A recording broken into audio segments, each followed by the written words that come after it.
everyone. Welcome back inside Centura Hall Training Center for another episode of Broncos Now. As always, I'm your host, Sydney Jones. And coming up on today's episode, the Broncos were back at practice today following their bye week. We'll hear from a few players, and Hall of Fame safety Steve Atwater joins the show. All that and more coming up.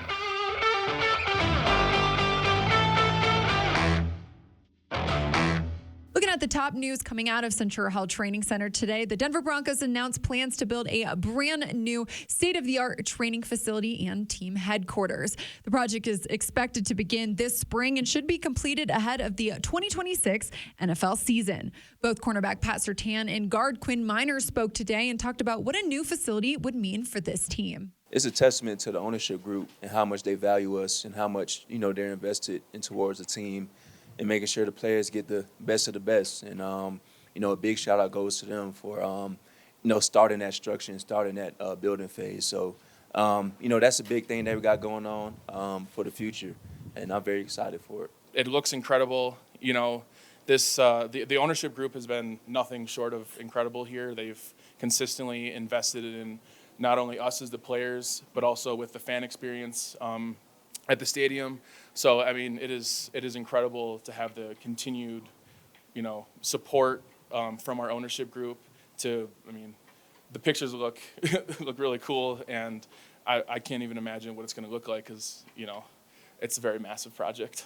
The new facility will aim to enhance player health and performance while bringing together football and business operations staff. And Pat Surtain and Quinn Miners went on to talk today about the advantages of building a new facility. Yeah, tons of advantages. I'm sure everything's going to be, state of the art, based on science. That's a big thing, with how we approach many things around here is it, backed by science. And so having a facility like that where it's an all-in-one place can only be to our benefit. In other news, the Broncos were back out on the practice field today following their Week 9 bye week. And Pat Surtain talked about what he did during the bye week and what it meant to give his body a break. Yeah, I say the bye week helps a lot because, it helps us, set back some, help us get, time to ourselves that we don't get throughout the season.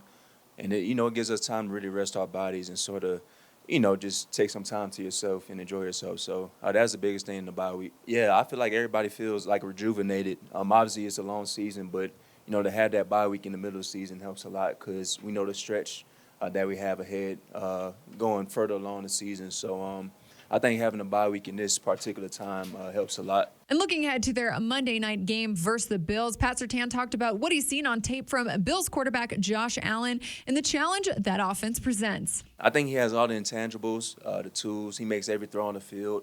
But I think one thing that's very underrated in this game is his running ability. The way how he gives his team second chances on his feet and the way how he moves around the field. I believe that's a very underrated part of his game, too, and it's something that we got to hone in on and study on, too. Plus, Quinn Miners talked about the offensive line and how they're taking on a physical identity. Time of possession is huge, getting the snaps and, constantly, running the ball is a really big part of this game in general. And so, it allows us to keep continuing to build confidence, in between every single play.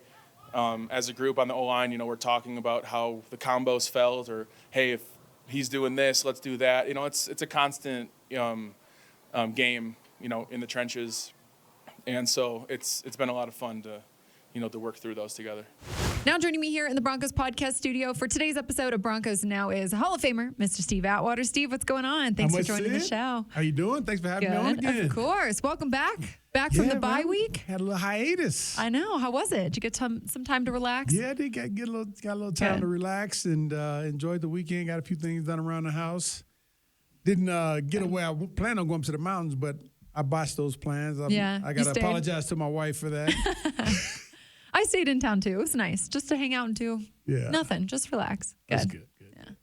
Yeah, Steve, I know the players, they were back at practice today for the first time following that bye week. And, looking back to when you were a player, Steve, how important were these bye weeks? Not only like physically on your body, but mentally just to get away from the game.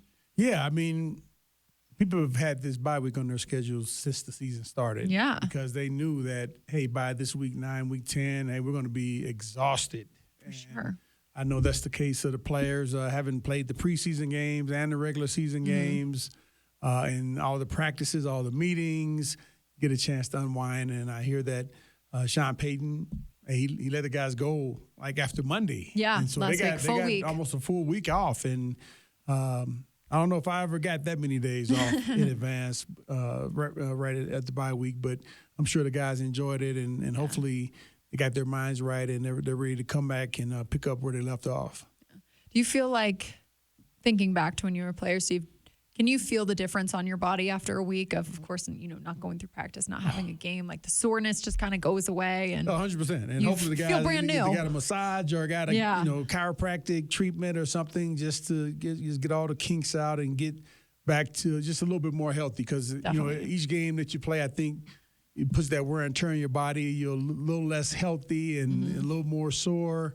And to have a week to just kind of get all that out of your system, I think is awesome. So hopefully the guys, again, stretched out, push-ups, whatever you got to do to make sure you don't lose anything over that week. Yeah. Well, Steve, looking ahead, second half of the season here, the Broncos have back-to-back primetime games, Buffalo Monday night, and then back here at home, Sunday night football versus the Vikings.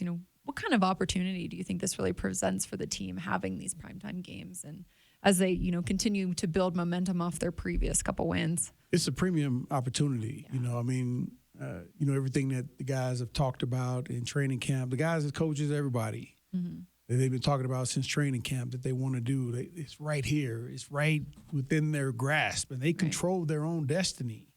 And it's very important that they come back and pick up where they left off. With the last game against the Chiefs, because I thought they came out, they played, extremely physically on both sides of the ball and special teams. They were flying around. They were physical. They knew their assignments. Not many penalties. It was really the best game that I've seen this team play, and the most physical game I've seen them play as well. I agree. Yes, Steve. Looking ahead now that we have Buffalo on Monday night, I know Pat Surtain, he talked a little bit earlier in the show, but what have you seen just from Josh Allen, Stephon Diggs, that offense that is going to be a challenge for this Broncos defense? Yeah, well, they've always been a challenge ever since Josh Allen was drafted there. He's been a threat, those great passes, and he's a serious threat when he runs the ball as well. And then once they got Diggs as the receiver there, they've been a difficult to stop tandem. And we got to anticipate them being at their best, because when they're playing at their best, they're a top 5 football team in the league. But again, I think if we can pick up where we left off at, I think we can go up to Buffalo, man, and really shock the world. And again, it's right there within our grasp. We just got to go and take it, and it's not going to be given to us. We got to take it. Got to take it. Got to take it. Certainly a tough environment to play in up there in Buffalo, especially in primetime. Steve, have you played up there before? Have you been up? Yeah. I got some good friends that played with the Bills. Oh, yeah.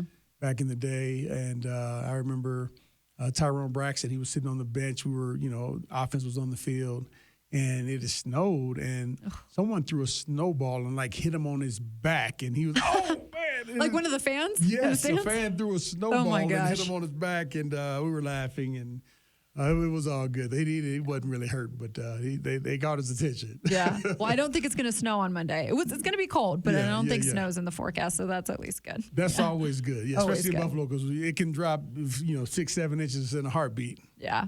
Well, Steve, looking at that Monday night game and kind of everything we've talked about, how big do you think a win would be for this team to try and go on a run here the next couple of weeks? It's extremely important. Just like last week's game, getting the monkey off of our back with the Kansas City Chiefs having won as many games. 16 games, was it? Yep, 16 games. Broke that streak. And, we got to come in with the right mentality that, like, we're going into a fight, like a heavyweight, how the heavyweight boxers coming out, everybody's yelling and screaming, but he's focused. He's focused on the goal, the task at hand. And that's the same way I think these players need to be.